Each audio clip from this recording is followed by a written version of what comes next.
Се јавуваме од Женскиот центар за поддршка во Битола. Со мене утрово е психолог Наташа Бекирова, како исто така и организатор на активностите кои што се случуваат овде во центарот. Со неја ќе поразговараме повеќе околу тоа каква поддршка нуди овој центар и како може жените да пријават доколку се соочат со ваков проблем. Добро утро, Наташа.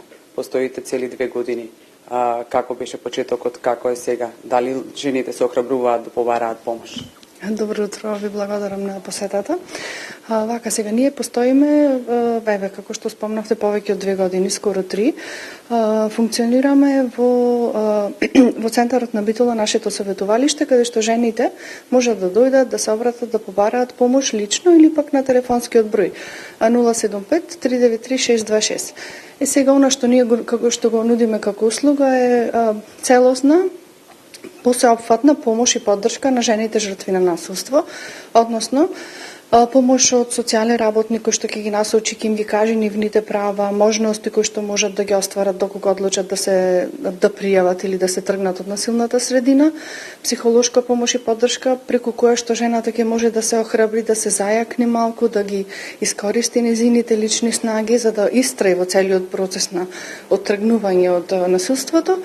И правна помош, имаме правник, адвокат, кој што исто така им помага да си ги остварат своите права. Меѓутоа и кариерно советување, кое што значи дека исто така е многу важно во овој процес да се зајакни жената и финансиски, за да може да истраи во целиот овој процес и да се осамостои. Сите овие услуги овде ги добиваат бесплатно или треба да платат некаков надомест?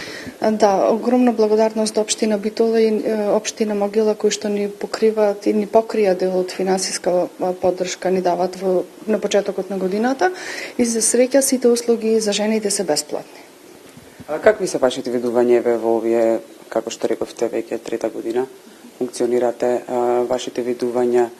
Кои се најчестите видови на насилство? Дали жените се охрабруваат да пријават, да побараат помош?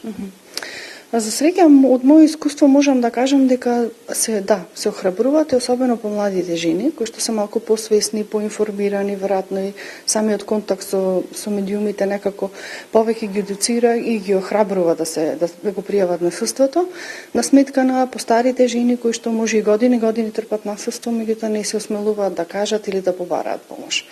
И да, можам да кажам дека во последните години дека е малку зголемен процентот на свесност кај жените за насилството, за видовите на насилство.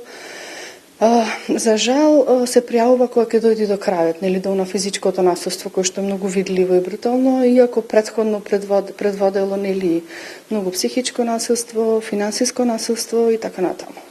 Кои се најчестите видови на насилство за кои што жените бараат помош?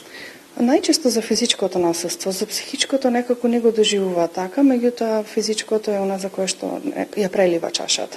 Најчесто. Треба и да ги информираме дека постојат повеќе видови на насилства. Што всушност значи зборот насилство и кои форми на насилство се застапени? Така.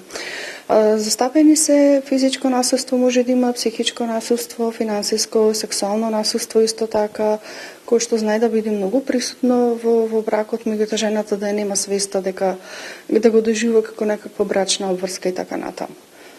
Овде во канцеларија, во центарот можеме да забележиме и многу детски реквизити.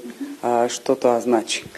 Тоа значи дека исто така нудиме поддршка и на дечињата кои што се во насилна средина и мајката која ќе дојде да побара помош, исто така нудиме психолошка помош и поддршка на децата кои што растат во тоа семејство. Така да третираме и деца. И многу често, кога жената ќе дојде да побара помош, обавезно чувствува потреба и кај своите деца, ги носи и нив. Многу често е тоа така. Дали оваа услуга ваша може да користат само во Битола или опфаќа поголема територија? Да. Добро и тоа што го спомнавте, бидејќи важно е да се знае.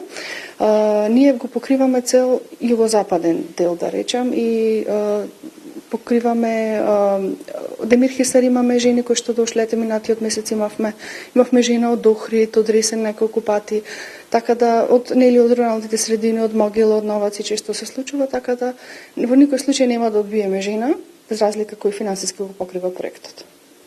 Ви благодарам многу и ви посакувам да имате работа проследена со многу успех. Ви благодарам и вам. Ова ликовско вклучување нека биде еден јавен апел, нека испрати јасна порака до сите жени кои што трпат било каков вид на насилство, дека не се сами, дека можат да побараат помош и поддршка овде во Женскиот центар за поддршка во Битола, и она што треба да го знаат, дека првиот чекор кој што треба да го направат е да пријават.